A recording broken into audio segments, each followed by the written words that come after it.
Two Trees in a Pod with Alyssa and Sam, where we talk about all things life and relationships and tie it back to faith. I'm Alyssa. And I'm Sam. And today we are so excited to continue our series on Rick Warren's The Purpose-Driven Life, talking about the purposes for your life. Let's get into it with purpose number 4.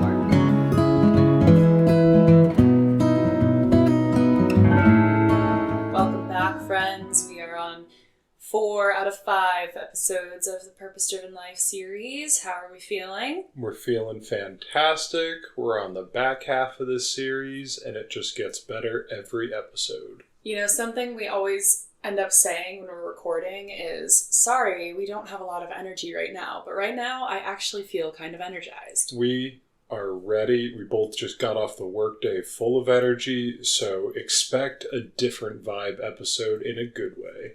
Totally. I usually don't come back from work with a lot of energy, but right now, for some reason, I've got energy. Maybe because God knows this is an important message to get across. It's a Monday. What's got you full of all this energy today, Alyssa? Well, it's a Tuesday for our listeners, actually. True. So we're channeling Tuesday energy on a Monday. Exactly. I think Tuesdays are good days because, you know, you're through Monday. It's not hump day yet. I mean, some of my coworkers are telling me that they think Tuesday is the worst day because at least Monday you just had the weekend, and Wednesday is hump day, and Thursday is almost Friday, and, you know, Friday is Friday. So they think Tuesday is the worst day. I would agree with your coworkers. I feel like it's a good day. It's a neutral day. It's definitely a day of the week. Every day is the best day. Yeah, every day is the best day. Well, getting back to it, what is on the agenda for episode 4 in this series, Alyssa? We are talking about the 4th purpose for your life, which is ministry. So we are so excited to dive into ministry. We just talked about, oh boy, here we go. We talked about you were created in the image and the likeness of God. You were created for discipleship, and you were created for fellowship. And now we are on to ministry, and that was really great that I remembered all that. So you didn't even look at the book. I didn't even look at the book. And as a reminder, we are following along in Rick Warren's The Purpose-Driven Life, Selected Thoughts and Scriptures for the Graduate. This was a gift to Sam from my parents back when he graduated college in the old ages with of 2021. 2021. That was so long ago. So it's kind of crazy. And you weren't even a Christian when you got the book, but you still read it, so. That is true. And it took me a little while to read it, but I did end up reading it, and I'm glad I did. You were shaped for serving God. That is 4th purpose of your life, which is ministry. So we are kind of going to outline what he talks about in the book and then have a little impromptu discussion on it. So we're super excited. Love this topic, talking about super light stuff, the purpose for you being created. And he describes SHAPE as an acronym. So Alyssa, why don't you go through what SHAPE stands for? Well, we have to back up where we're getting SHAPE from. I'm just talking about why you were created for God. You just jumped ahead 3 paragraphs, my guy. Sorry, I was so excited when we were talking about it. I just couldn't help myself. Oh yeah, you were shaped for serving God. Yeah. So I guess I did say shape. Oh, all right. Well, the Monday energy is coursing through. Yeah, I'm getting feisty. We don't even have caffeine in the system, and we are ready to roll. So, Alyssa, please read those 3 paragraphs before shape. Well, not 3 paragraphs. Whenever God gives us an assignment, he always equips us with what we need to accomplish it. This custom combination of your capabilities is called your shape. You shaped me first inside, then out. You formed me in my mother's womb. Psalm 139:13. Which is actually crazy. I was obsessed with Psalm 139 today. I really like that one. I sent it to you. I think I put it on my Instagram story. I've been rereading Psalm 139 for a while, so it's kind of cool that that's the big verse of this. Anyways. SHAPE stands for S, spiritual gifts, special gifts given by the Holy Spirit so you can help build up the church. H, heart, special passions, things that you feel strongly about that drive you to service. A, abilities, natural talents built into you from birth. P, personality, your uniqueness, what makes you different from everyone else. And E, experiences, situations and circumstances you face that help you to empathize with others. And God has wired you up with these 5 different things to make you who you are. So there's a whole bunch of use of the word shape in the English transitions of the Bible, like, you shaped me in my mother's womb, like, what's it? Your hand shaped me and made me, Lord, in Job. So let's talk a little bit about spiritual gifts. Want to get into that topic? God-empowered abilities for serving him only given to believers. Would we think about fruits of the Spirit as spiritual gifts? I would say so, and I think that would translate into a spiritual gift that I have is that spiritual gift of peace, the fruit of the Spirit of peace. So I think... Have we told everyone that your nickname at Bible study is Shalom because you have so much peace? I'm sure it's been brought up a few times, but with that being said, in times of uncertainty or things going on, I know that my sense of peace is able to come off as a stable place for people to come talk to, people to have a conversation. I know that I can reach through to people and talk with people in situations that might not seem the easiest because I've been told I have a calming presence.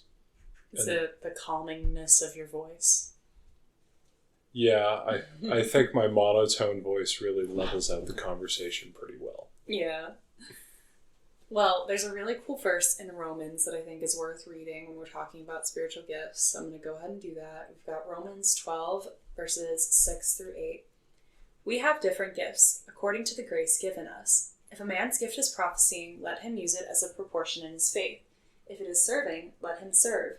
If it is teaching, let him teach. If it is encouraging, let him encourage. If it is contributing to the needs of others, let him give generously. If it is leadership, let him govern diligently. If it is showing mercy, let him do it cheerfully. I like that verse because it talks about how we all have different spiritual gifts and like no two people have the same spiritual gift. I mean, it might be similar, but like we are all shaped differently. And with the gift that you were given, we are called to use it like without holding anything back and to do it cheerfully. And there's no better or worse gift. They are all gifts, and all of them are a blessing in different situations.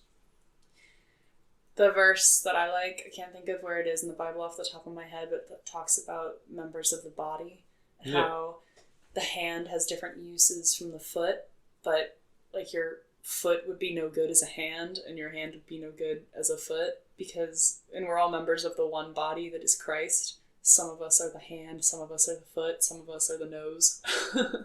If everything was an ear, how would you see? Exactly. If everything was an eye, how could you smell? Yeah, I really like that verse as well, because it shows that everything has its purpose, and each purpose is different, but it all comes together to form something perfect. The body of Christ. So moving on to heart.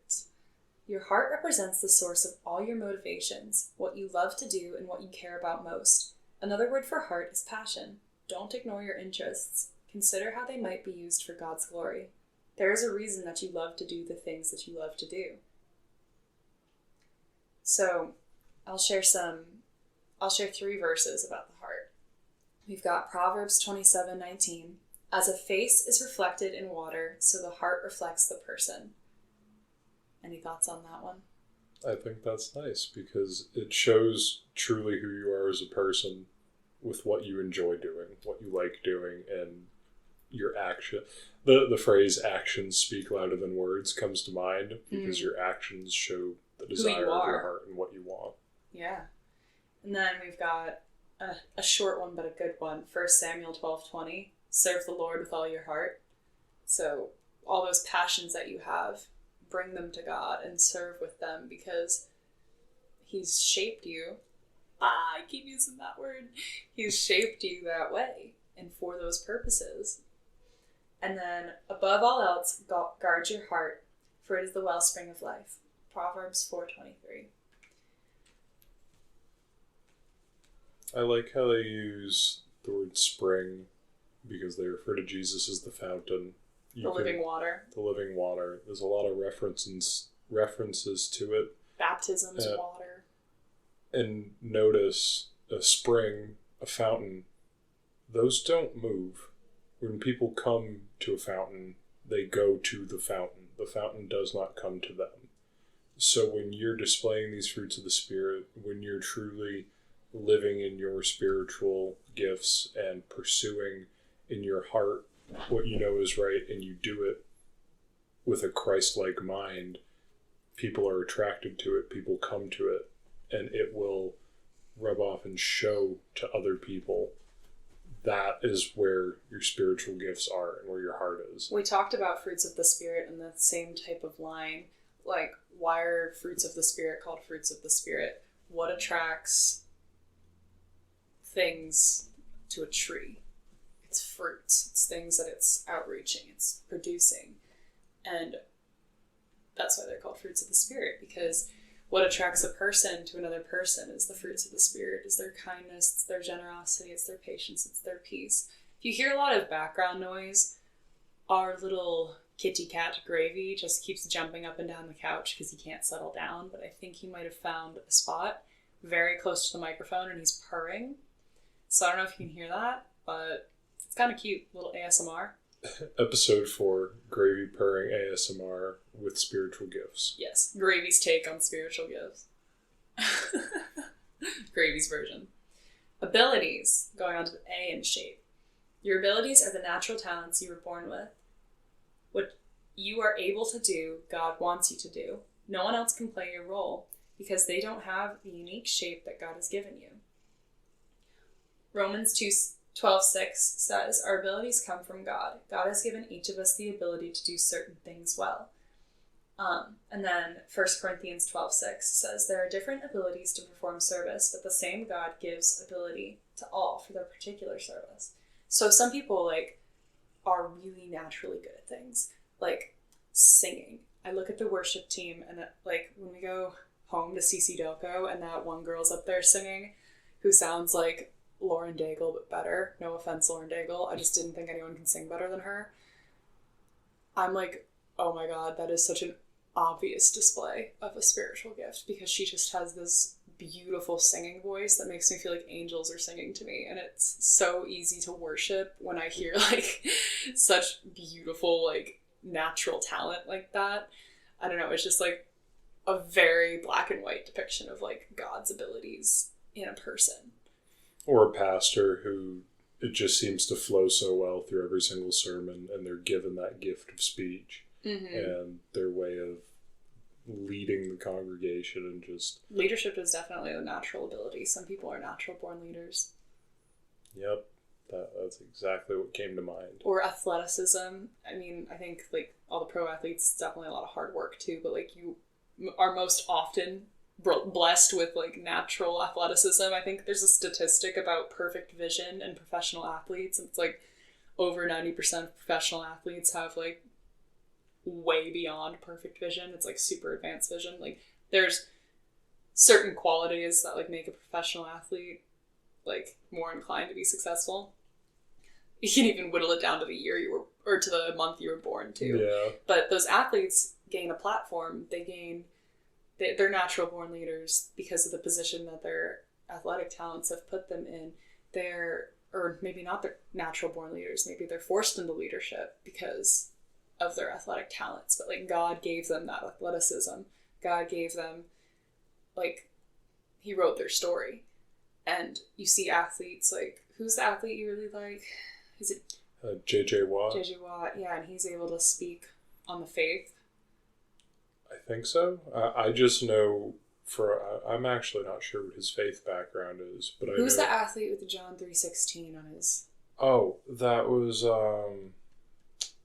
Tim Tebow. Tim Tebow. Yeah, he was given natural gift of football, right? Obviously worked really hard for where he is, but he used his platform and his natural given, God-given abilities to spread the message with wearing John 3:16 on his eye black. Yep. Oh, that was such a crazy story. Maybe that could be a little episode. Review of Tim Tebow's John 3:16 story. I would like that. We'll do that. Noted. Noted. Anyways. The P is for personality.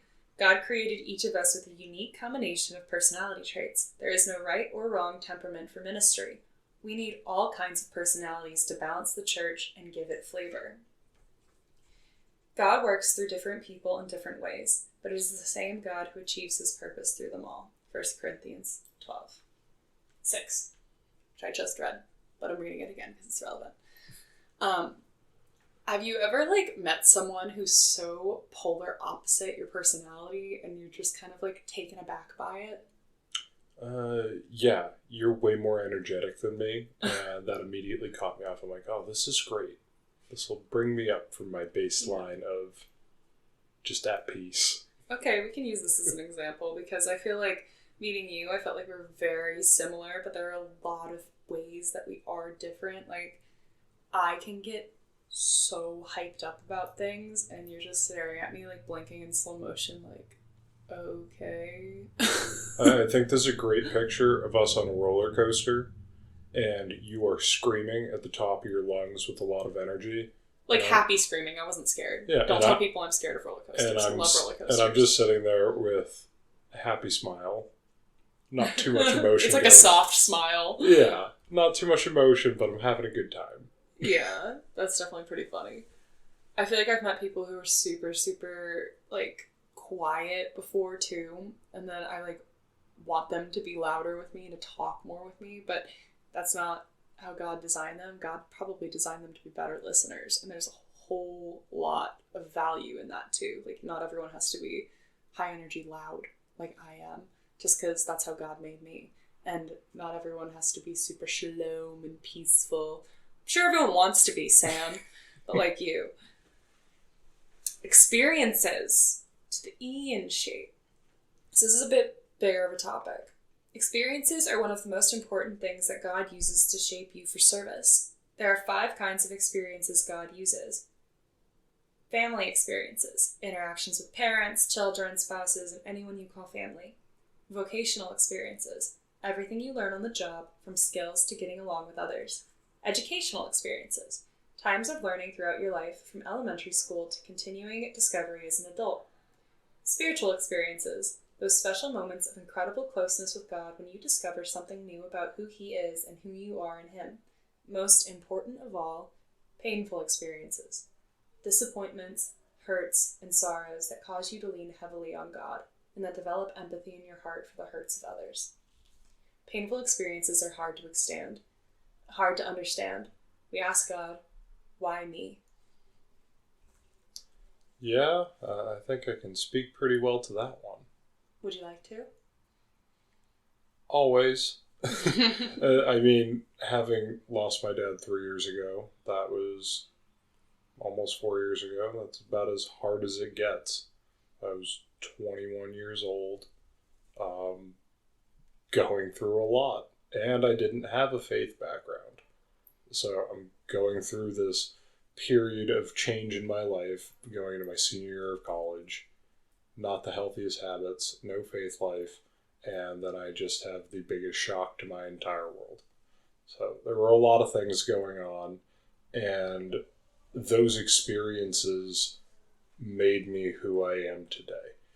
I pointed this out to Alyssa one time when we were at church, and we were in a larger group discussion, talking with other people, and we're by far the youngest people there at this discussion. And I'm having a conversation with some older guys, and it sounded like just the feeling of it was words that I were saying wasn't really registering or mattering too much to this older crowd.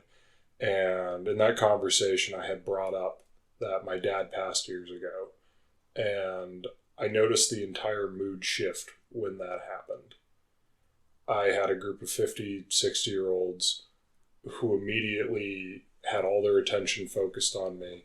They were listening to what I was saying, and all of a sudden, it felt the mood shift of the words I was saying carried weight, and they recognized that I am just, oh, look at this young 25-year-old kid just living his life, going about things. It shifted to this is another human being who their words carry weight. I wouldn't be who I am today, and I wouldn't be able to talk the way that I do, and I wouldn't be able to carry myself the way that I do if I hadn't gone through the experiences that I had. And as tough as those experiences are, I know that I can have these conversations with people, and there's a lot of things, but there's one thing that is that universal feeling. Talking about that situation, it will quite literally ground everyone around me in reality of, oh, okay, little arguments about things really don't matter. There's a lot more to it. Let's have a conversation. And I'm truly grateful for being able to bring conversations to that level and talk about it. And that's how God is giving you ministry. It's not like you're a minister or you're a pastor, but you're able to talk to people around you, younger and older, with a different type of lens on the conversation because of your experiences and because of what God's able to do with suffering. Definitely. Yeah. Should we add a verse in there? Add a verse in there. 2 Corinthians 12:9. A lot of Corinthians. Jesus said, "My grace is sufficient for you, for my power is made perfect in weakness. Therefore I will boast all the more gladly about my weaknesses, so that Christ's power may rest on me."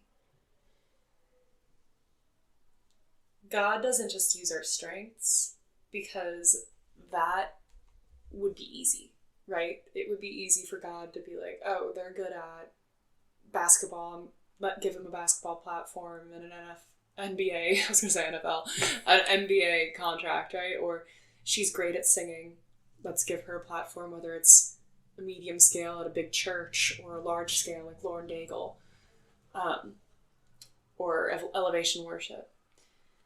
But when you go through pain and suffering and weaknesses, and your weaknesses get exposed, that's where it's a God thing when those situations are used for good in the future. Because it's so easy to just take things that you're strong at and capitalize on that for the faith. But when God takes situations that are just flat out horrible and turns them around for his glory, that's the ministry. That's what you can see. You can see, like, graves turn to gardens, right? I love that song. There are always the nice success stories and the good positive side of things. And a lot of people aren't always able to relate to some of those positive stories. Like, you see things on the news, you see social media posts. You can't replicate that dream vacation. You can't replicate probably because it's fake. that amazing achievement. But when someone in one of these positions shares their struggles, those struggles are emulated and felt by many other people. You connect with many more people, which is why it's so important to share the hard things that you've been through, because a lot of other people have either gone through those hard things, are going through those hard things, or know that that's a hard thing that they have to go through. So there's a lot more common ground and ways to communicate in it. There, especially with, kind of we were talking about pro athletes. Look at, you may see there's no common ground between an average, and a quote unquote average Joe and a professional athlete, until you boil it down to, oh, that professional athlete may have lost a parent. They rose out of poverty. They rose out of poverty. They overcame a horrible injury that no one should have ever overcome. And you had something, well, now we're not talking about these giant sports achievements. We're talking about personal struggles where you're on the same page. And sharing those experiences brings everyone back to that human level. I've got a really good verse to close. You should close it up with it. 1 Thessalonians 5:24. God, light that fire again in my heart. I was planned for your pleasure, so help me to worship you. I was formed for your family, so let me fellowship. I was created to be like Christ, so keep me growing. I was shaped to serve you, so help me to be faithful in my ministry. That wasn't actually 1 Thessalonians, but here it comes. The one who calls you is faithful, and he will do it. And I think that is a really good place to end. So next week on Two Trees in a Pod, we are going to get into the final purpose for your creation, which is you were made for mission. So we are really excited to close out this series next week, and we are super, super happy about how this has gone. Like, it's provided a lot to us, and there's people yelling in the hallway right now, so I'm trying to wrap it up quickly. But yeah, thank you for tuning in. We hope you have a great Tuesday, Wednesday, Thursday, whenever you are tuning in with us, and we'll see you next week on Two Trees in a Pod. Stay blessed.